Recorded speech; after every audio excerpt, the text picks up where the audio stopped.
Israel गज़ा जी सख्त नाकाबंदी करे छॾी। पाणी, बिजली ऐं खोराक जी फ़राहमी मुकमल बंद। गुथियल आबादियुनि ते अंधाधुंध बमबारी। पनाहगीरनि जी कैंप ते बि हमला।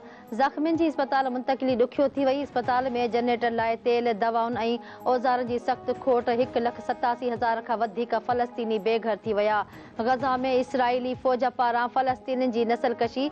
2 माड़ इमारत ते बमबारी सबबि हिक ई कुटुंब जा 14 माण्हू शहीद। इसराइल जी बमबारी में हयाती विञाईंदड़नि जो फ़लस्तीनियुनि जो अंग 104 थी वियो।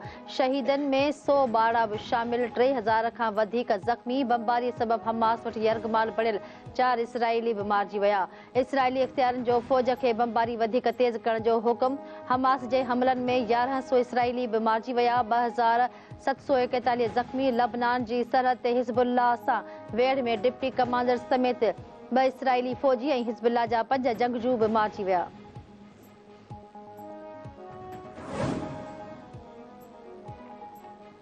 सऊदी वली अहद मोहम्मद बिन सलमान जो फ़लस्तीनी सदर महमूद अब्बास सां टेलीफोनिक राब्तो। गज़ा में बिगड़ियल सूरत-हाल ते ख़्यालनि जी ॾे वठि।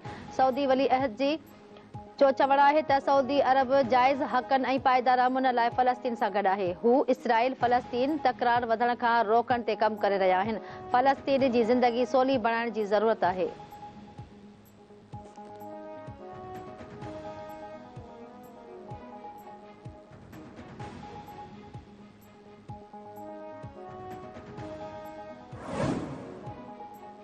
अमेरिकी फ़ौज खे इसराइल मोकिलण जो को मनसूबो न आहे। व्हाइट हाउस जे तर्जुमान जॉन कर्बी जो चवणु आहे त अमेरिकी फ़ौज इसराइल सां कंहिं कार्रवाई में शामिल न थींदी। विच ओभर में अमेरिकी मुफ़ादनि जो तहफ़ुज़ कयो वेंदो। पेंटागन जे सीनियर अहलकार जो चवणु आहे त अमेरिकी जंगी जहाज़ ऐं सामान इसराइल रवानो कयो वियो आहे।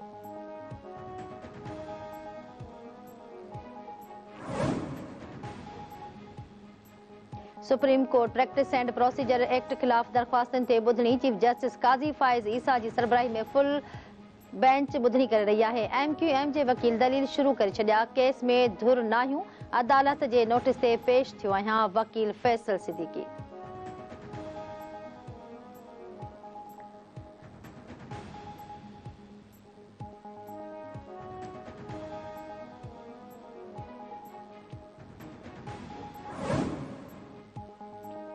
इलेक्शन कमीशन PTI चेयरमैन खे उहिदे तां हटाइण लाइ दरख़्वास्त ॿुधण जोगी हुजण बाबति फ़ैसिलो महफ़ूज़ करे छॾियो। तोशाखाना केस में PTI चेयरमैन खे सज़ा अची चुकी आहे। सज़ा अचण खां पोइ PTI चेयरमैन जो इलेक्शन कमीशन जे रिकॉर्ड मां नालो ख़तमु कयो वञे। दरख़्वास्त गुज़ार जी इस्तदा PTI चेयरमैन जी अपील अञा ताईं इल्तवा में आहे। अपील मंज़ूर थियण खां पोइ जाइज़ो वरितो वेंदो। इलेक्शन कमीशन मेंबर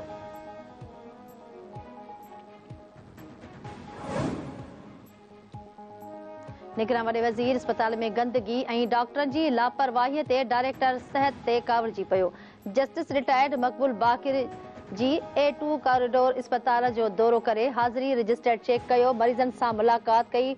निगरान वॾे वज़ीर जो कावड़ जो इज़हार कंदे चवणु हो त 50 बेडनि ते ॿधल अस्पताल जो मथियूं माड़ मुकमल ख़ाली ऐं गंदगीअ सां भरियल आहे। सर्जन, ऑर्थोपेडिक ऐं ॿिया डॉक्टर हुअण बावजूदि मरीज़नि जी ख़िदमत नथा कनि। तव्हां पंहिंजे कमु करण में नाकाम आहियो। जस्टिस रिटायर्ड मक़बूल बाक़िर जी सिहत खाते जे डायरेक्टर खे छंड।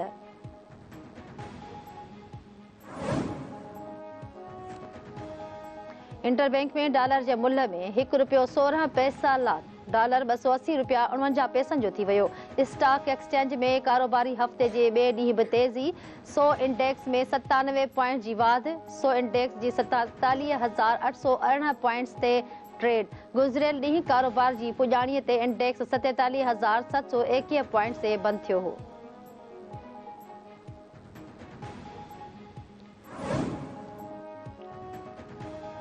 अफ़गाननि समेत समूरनि पनाहगीरनि खे मुल्क बदर कयो वञे। सिंध असेंबली जे स्पीकर आगा सिराज दुरानी मीडिया सां ॻाल्हाईंदे चयो आहे त हू अॻे ई सिंध असेंबली जो फ्लोर ते चई चुको आहे त समूरनि पनाहगीरनि खे संदन वतन वापसि मोकिलियो वञे। जेकॾहिं कंहिं वटि संदसि ख़िलाफ़ अफ़गान पनाहगीरनि जी सरपरस्ती करण जा सबूत आहिनि त पेश करे। बिना सबूतनि जे मथसि तनक़ीद कई पई वञे। आगा सिराज दुरानी ऐं ॿियनि ख़िलाफ़ आमदनीअ खां वधीक असास ठाहिण बाबति रेफरेंस जी एहतिसाब अदालत में ॿुधणी।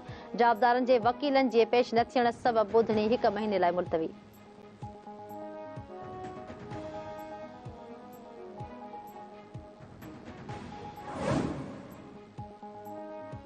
कराची के मुख़्तलिफ़ इलाक़नि में मुबैना पुलिस मुक़ाबला। एक ॾोहारी मारिजी वियो, 4 ज़ख़्मी। पुलिस मौज औरंगी टाउन में सेक्टर 11.5 वेझो पुलिस मुक़ाबले में एक जवाबदार मारिजी वियो। एक अहलकार यासिर ज़ख़्मी थी पियो।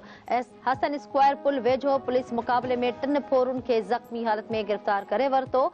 इब्राहिम हैदरी जे रेड़ी ॻोठ में पुलिस जी फायरिंग बाद एक ॾोहारी ज़ख़्मी हालत में गिरफ़्तार, संदसि साथी फरार। गिरफ़्तार जाबदारनि वटां हथियार हथ कया विया।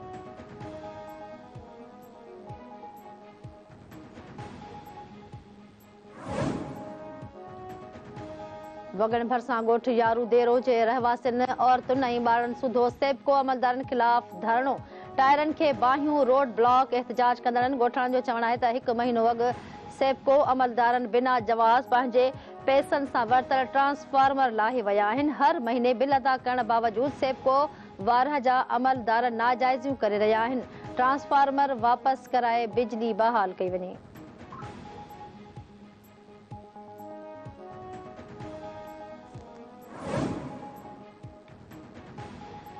क्रिकेट वर्ल्ड कप में पाकिस्तान पंहिंजी ॿी मैच अॼु खेॾंदो। भारतीय शहर हैदराबाद में पाकिस्तान जो मुक़ाबलो श्रीलंका सां थींदो। राजीव गांधी स्टेडियम में रांदि मंझंदि 1:30 वॻे शुरू थींदी।